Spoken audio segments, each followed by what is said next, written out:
আলহামদুলিল্লাহ, আল্লাহ তাআলা অনেক ভালো লাগছে। আশা করি আপনারাও ভালো আছেন।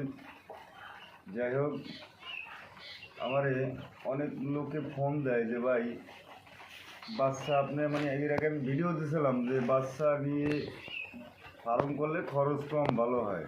কিন্তু অনেক লোকে ফোন দিয়েছে যে ভাই বাচ্চা এখন কীরকমের আমি বোর্ডিং করবো কীরকমের। যাই হোক, কিন্তু আমি এখন তো আসলে আমার হাতে সময় কম, নাইলে তো আমি বোর্ডিং করে কীভাবে করে আমি একটা ভিডিও দিতাম।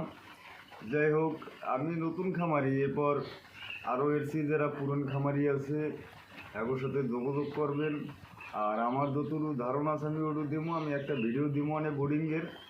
যাই হোক, আমি বোর্ডিংয়ের একটা ভিডিও দিব অল্পের ভিতরেই। এইটা আপনারা কষ্ট পাইয়েন না, আমি আপনার একটা ভিডিও দিতে আসি, কালকে ইনশাল্লাহ দিয়ে দেব ভিডিওটা। যাই হোক, এ পূর্বে বেশি কথা বলবো না আমি।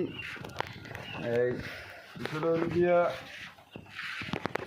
এই আবার অনেকে ফোন দিতে আছে যে ভাই জিমের পার্সেন্টেজ আমি কম পাইতেছি। এখন আমি বিষয়টা আমি বললাম না, আমি তো পার্সেন্টেজ 85-90% পার্সেন্টেজ জিমের পাইতেছি। কিন্তু আমি যেভাবে করি, যদি যারা আমাদের পাখি নেই বা যারা পরামর্শ দিকে আমি এই কথাই বলি যে আমি একটা নারিশের ফিডটা খাওয়াই সবসময় পার্সোনাল। আর আমি 3টে ঔষধ করি, একটা হলে দিয়ে সকালে দিলে ইসেল, আর হলে দিয়ে জিন। এইটা আমি সকালে দিই, আর বিকেলে একটা ওষুধ দিই, সেইটা হলে দিই তেল প্লেট।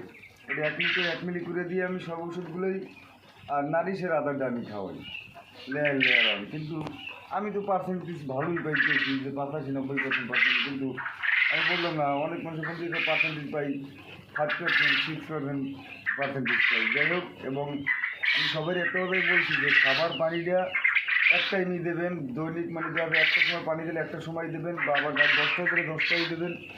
এরকম টাইম টু বাই টাইম দেবেন, তাহলে ইনশাল্লাহ পার্সেন্টেজটা ঠিক মতো পাইবেন। আর ময়লাটা যেন গ্যাস না হয়, এইটা পাল্টাই দেবেন সবসময়, যেন গ্যাস না হয়। যাই হোক, এখন যদি কারো জিরো বাচ্চা লাগে এবং 30 দিন বয়সের বা বোর্ডিং শেষের বাচ্চা বা 25 দিনের কোয়েল যদি কেউ লাগে, স্ক্রিনে দেওয়া নাম্বার থাকবে, ওই নাম্বারে যোগাযোগ করলে পাইবেন। এবং যদি কেউ মাংসের জন্য যদি কেউ পাখি লাগে এবং রানিং ডিম পাড়ার পর যদি কেউ পাখি লাগে, স্ক্রিনে দেওয়া নাম্বার থাকবে, ওই নাম্বারে যোগাযোগ করলে ইনশাল্লাহ পাইবেন। আমার বাড়ি হলো বরগুনার বাড়ি, বরগুনা জেলা, বরগুনা থানা, 9 নং ইউনিয়ন, মাইঠা চৌমুহনী, 4 নং ওয়ার্ড। আল্লাহ হাফিজ, ভালো থাকবেন।